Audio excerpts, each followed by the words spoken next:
Gnomes. Now I've got some gnomes which I was given for my birthday. This is Trixie Pensletter. She has a crossbow there and also a sword. Dimble Shortstrides, he's got a warhammer. Cromley Poodle, he's got a halberd and an axe. And Oxley Nightshade, he looks a bit of a rogue with his sword and his sort of, I think that's some kind of glowstone which he's using to find his way. Because I know in D&D, I think gnomes don't have infravision, they have dark seeing, which is not quite the same. Basic Fantasy has a supplement on gnomes, and this page is it. It's all you need to know to have some gnomes in your life. So I'm going to use the story cards to find out what my party of gnomes is going to get up to. So I'm going to just shuffle them and not look at them and pick a card. Enchanted Spring. Well, let's try and see what wonders we can come up with there. I am the spring whose waters are full of magic. What are the children looking at in my depths? How can I help or hinder adventurers on a quest? What happens when things fall into my waters? What's that snake all about? There's a carving of some kind of wizard or something on the edge. So that will be our starting point for our gnomes adventure. And something I noticed when I started printing out this Dungeon Master's screen for Basic Fantasy is this little ability roll target for when your usual things, your usual skills don't apply. So the basic D&D game had a little paragraph about rolling under your stats and adding a +3 or a -3 depending on how difficult or easy the task was. And this has a similar little thing, except you're rolling high. So, but our first level gnomes would have a bit of a challenge to achieve anything with that. But we'll see how we go. It's a nice little addition. I've been quite pleased with this very large screen. All black and white, but doesn't matter. Lots of useful charts on it. Including when things miss the target. And the usual spells and thieves' skills and all that kind of thing. All useful stuff.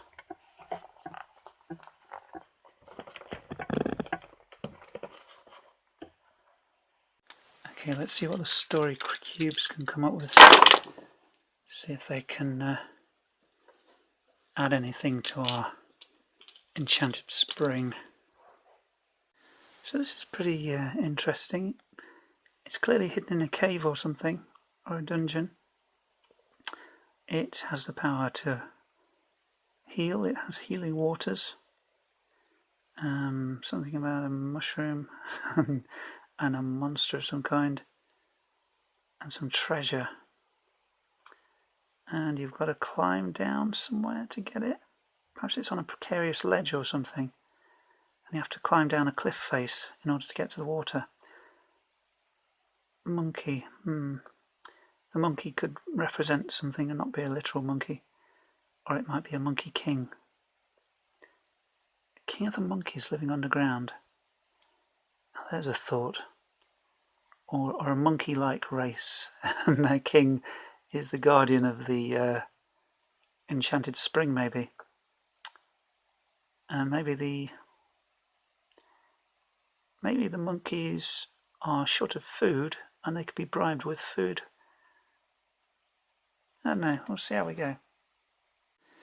Perhaps the elder of the gnomes' village has fallen ill, and the only way to cure him of his illness is to find the magic spring and bring back some water from it. This model he looks a bit more like a dwarf. He's supposed to be a gnome, but he doesn't really match my Otherworld gnomes here. But yeah, he'll do. He's not very well, and they need to find the enchanted spring and bring back some healing water for him, so that they're going to set off on their journey. So while they're travelling to get to this place, they're going to have a wilderness, or a road event rather. So let's roll D100. That's a 68. The characters begin to run dangerously low on water. Perhaps one of their water skins is damaged, which is going to make it difficult to get the water back to the head of the village. So they're going to have to figure out how to get another water skin eventually. But so they're struggling for water. They're quite thirsty. How can we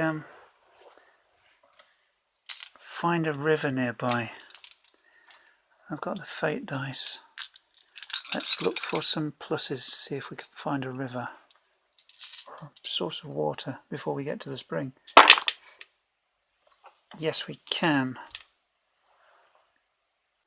So perhaps Oxley, my sort of ranger type guy, even though he's a fighter, but perhaps he can hear some water and he goes off looking for it. Maybe Trixie will go with him and the other two will stay on the road, keeping a lookout. Now, are these two likely to come across anything potentially dangerous? 2 minuses, I'm going to say that's a yes, because that's quite a negative outcome. So they've come across some sort of creature as they try to get the water. So in basic fantasy, I'm going to roll on the river or riverside wandering monster table, and that's a 2d8. That's an 8, which is, we've come across a crocodile. That could be nasty. So, is the crocodile surprised? Nope. Are we surprised to come across the crocodile? We are. So the crocodile is going to leap up and get a free attack, which is really bad. So 1 to 3 it's Oxley, 4 to 6 it's Trixie. And Oxley is attacked by the crocodile. Okay, it's got a hit dice of 2, so I'll give it +2 to its attack. His arm class is 13. That's a 5, 6, 7. That's not going to hit. Good. Okay. That's the surprise round over. Now we're going to roll for initiative. And as we're using basic fantasy, each character rolls initiative every round. They roll a die every round. So Oxley, he's 1, 5 for Trixie and the crocodile. It's a 6, so it goes crocodile, crocodile, Trixie, Oxley. So in the first round proper, the crocodile attracts 1 to 3 Oxley, 4 to 6 Trixie. He snaps at her with his jaws and with her AC of 15. That's a 12 in total. That's not going to do it. Now Trixie gets the chance to retaliate. We are too close because the crocodile surprised them for missile attacks, so Trixie will attack with her short sword. 15, that just hits the crocodile's AC. She rolls a d6 for damage and hits him for 4. That's good. Does him a lot of damage. Now, can Oxley attack with his short sword? 12, that's not enough. It bounces off the crocodile's tough skin. And we roll for initiative again. Oxley, Trixie, crocodile. Oxley is a 6. Trixie is a 2. And the crocodile is also a 2. So they both act simultaneously second. So Oxley attacks with his short sword again, rolling an 11 and missing. Trixie and the crocodile attack. Trixie first. 16, that's a hit. She rolls 1d6, that's 1 damage. And the crocodile attacks simultaneously, adding 2, 6, 7, 8, that's not enough. We roll again. Oxley, 1. Trixie, 4. Crocodile, 1. Okay, Trixie first, the other 2 second. Trixie will thwack at it with her short sword. 11, that's not going to do it. Oxley and the crocodile attack. Oxley misses. Crocodile snaps. And he hits. I really should check who he was hitting.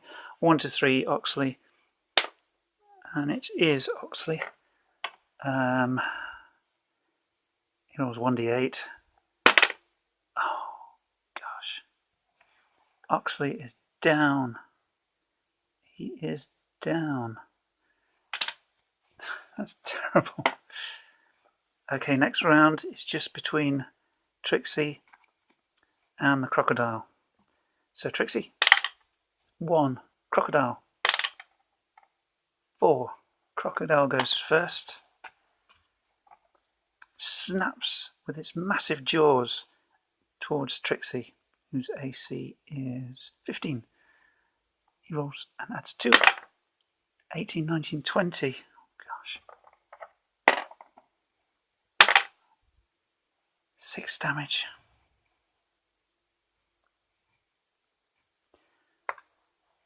They've both been killed.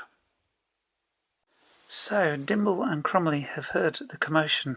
They're going to dash down to see what's been going on and hopefully try and save their colleagues. Now they can see the crocodile. So, because of all the noise, they're going to roll for initiative and join in. So, Cromley, 3. Dimble, 5. Crocodile, 2. Excellent. So it was that way, wasn't it? I think. Now then, what the deuce are they going to do? Does anybody have any missile weapons? No, not these two.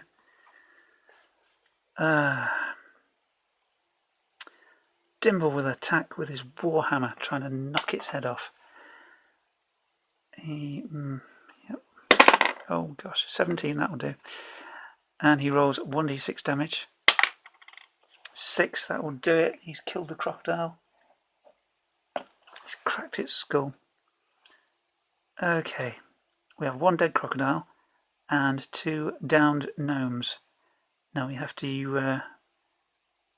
use some first aid to try and stabilise these guys. We did find them pretty quickly. But I'm going to use Bind Wounds from White Box.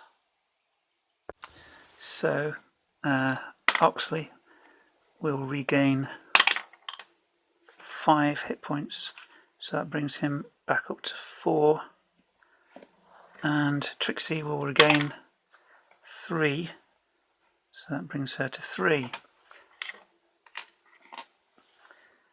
Yeah, that's not so good, is it? But they might head back to the road and sort of make camp somewhere away from the river to get them back up to full strength before they finish their journey and get to the enchanted stream. So they're going to have a good night's sleep and camp, and I'm going to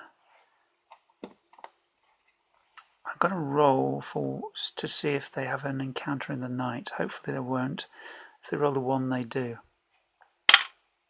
Oh god, we need another wandering monster. So they're camping in sort of a forest area, so I'm going to use that chart in Basic Fantasy 5, 6, 7. 7 in the forest is a black bear. Oh, I don't anticipate this ending well. Okay, so this bear is huge. So I'm going to try a monster reaction. We're going to... have we got any charisma bonuses? Cromley has. Cromley gets +1 to his charisma. So he's going to go forward. He's going to take whatever they've been cooking for tea and throw it to the bear and speak in soothing words saying, "Here you are, have some food on us." So he will get +1 on the reaction chart. 9. 9 is favourable. So the bear will enjoy the food and then slope off into the woods, which is a huge relief. So we managed to get away with that one. In the morning, my guys are all rested, despite their encounter with the bear, and back up to full hit points to proceed to find the enchanted spring. So the story cubes have told me that this is a cave. So using the dungeon generator here, we've already got a natural cave. It's a sort of cave in the woods or near some hills.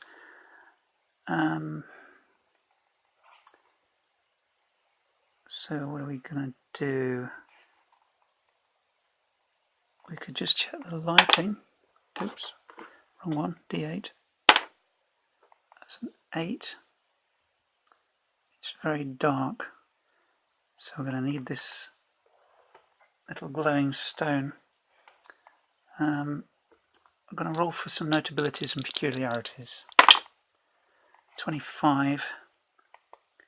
Messages have been carved and painted onto the dungeon walls. That's a bit odd. Right. Are there any other useful charts here now? Oh yes, there are, but... Okay, we're going to make our way down, climbing into the cave. We've got some rope somewhere. Every adventurer worth their salt has some rope. So they are climbing down into the cave now. I'm going to roll on the dungeon events and encounters. 86. That's a lot of dungeons and events. 86. The characters encounter a tiny dragon in a tiny cage. Its mouth is tied shut with a strip of leather, and vials of poison are lined up haphazardly nearby. It's clear the dragon was being kept for its poisonous fangs. Okay. Well, it's not one of these dragons, because they're quite big. I think Cromley, he's good with animals, clearly. He will offer to give the dragon some food and set it free, or at least take the... Oh god. Do you know what? Time is pressing. We're going to have to leave the dragon. Maybe we can deal with it later. I don't want to... Yeah, clearly its mouth was shut for a reason. Tiny dragon. Oh gosh. He will say to the dragon, if it can possibly understand, "We'll come back and rescue you.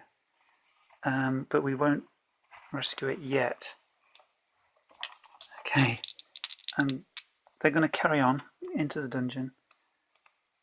I'm just going to roll one more encounter before we deal with the cave itself, or the spring. 34, let's have a look.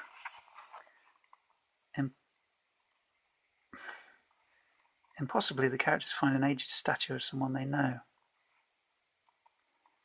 Perhaps it's of the town elder, which will be quite spooky. Spooky, but nothing more. Okay, we're going to have to find the enchanted spring soon. I'm going to roll for a wandering monster as they're making their way through the passages of the caves. And we don't get one. Okay. So as we know, the enchanted spring is guarded by a monkey king of some kind. And I happened to come across a carnivorous ape in Basic Fantasy. And it looks really tough. So we're going to really have to fight well with this one. Okay, I'm going to sort out his stats and then we're going to try and deal with him. So I'm going to roll for a monster reaction.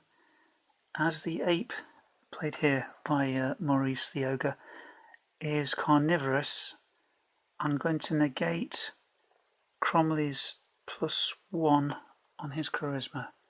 So I'm just going to roll 2d6. 5. Unfavourable. It's probably going to be a big fight then. So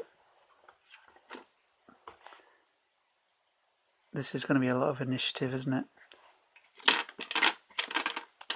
So let's see how this goes down. So the gnomes are going to be red, orange, green, blue for their initiative. And the ogre will be my brown die here. So he's got a 1. Right, red, blue. That looks quite good this round.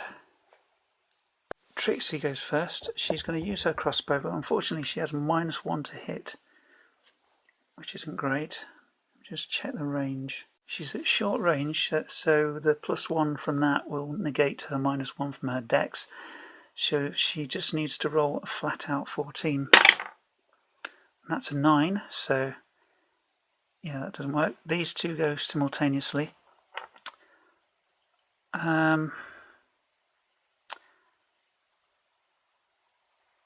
I think Oxley is going to just charge in and try and hit 14. He misses. Dimble runs in with his warhammer. Hits 14. 15, sorry, he gets even. And he rolls 1d6 for damage. 2. It's a start. And the final one is Cromley with his halberd. He's going to charge in and attack.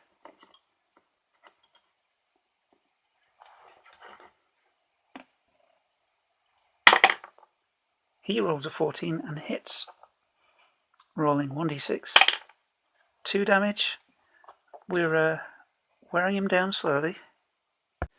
Now the ape has 2 attacks. His first one, I may as well use my D3 while I've got it here. 1, 2, 3.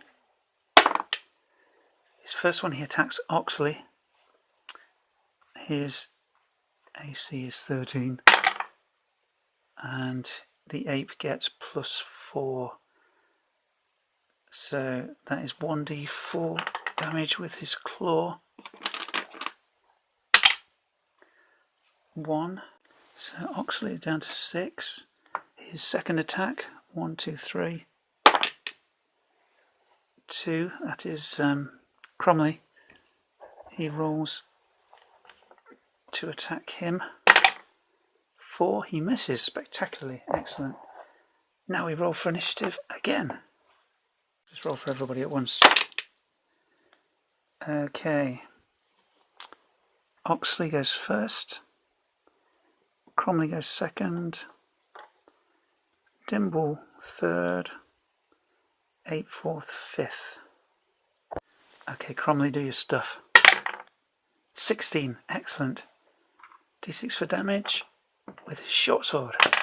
Oops, that's a 1, not so good. Cromley attacks next, looking for that sweet 14. He gets a 16. He rolls 1d6 for his... Oh my gosh, he gets 1d10 for his polearm. I hadn't spotted that. He still rolls a 1. So there he goes. Right, number 3 is Dimble with his Warhammer. Oops. Oh, he rolls a 7. Never mind.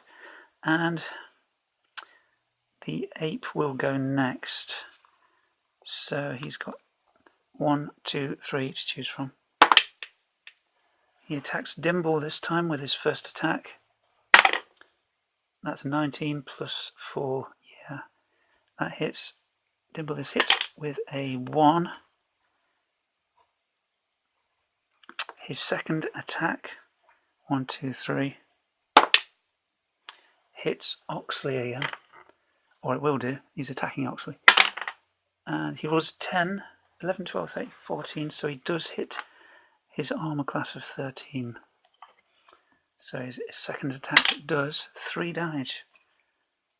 Oxley is hurt. Now it is, he's done his 2 attacks. It is Trixie's turn. And I think there's enough of a gap. But if she misses, she might hit one of her colleagues. But she's going to go for it. Yeah, just basically aiming for a 14. And she hits a 14. Scoring D6 damage. Can she finish him off? With a 4? That is not bad. It's not bad at all. Okay, next round. Hopefully the final one. Okay, that's looking good. We've got that. We've got there and a 4. And another 4. And the ape will go last. Okay, Trixie, do your thing. She shoots with her crossbow. 11. She misses. Okay, let's think about this. Okay, I just checked the rules. There is a chance that she could hit any one of her colleagues instead, so she rolls to hit on each one. And the first one she hits is the one she hits. So she'll roll in this order, 1, 2, 3, until she hits one of them, or she misses all of them. So we're rolling 13. No, she misses Oxley. Cromley, that misses him. And Dimble, that misses him. So she misses literally everyone in the entire room. So, that was lucky actually. Oxley attacks with his short sword. He misses. Cromley attacks with his polearm and hits. Rolls his D10. Come on. 6. That is enough to finish off the carnivorous ape. I didn't really think they'd survive that, but they did sort of outnumber him quite a bit, even though he had 4 hit dice. So is there a chance that this ape king might have some kind of vessel around that they could use to transport the water, because their water skins are a bit dodgy? That's 2 pluses, that's good. So they're able to find some sort of, like a jar or something like that, to carry the water from the enchanted stream. And they can drink a bit of it to heal their wounds. So they're back up to full. And they make their way back to their village. And perhaps checking to see if they have any encounters along the way. Please do not roll a 1. Thank you. Okay, they managed to make it back safely, and they get to the chieftain here, and they're able to give him some of the water from the enchanted stream, or the enchanted spring, and he is healed of his malady. So there we go, just a little bit of basic fantasy with my new team of gnomes. It would be nice to carry on these little guys. I'll paint them up eventually, hopefully sooner rather than later. a little short adventure with my gnomes. Thank you very much for watching.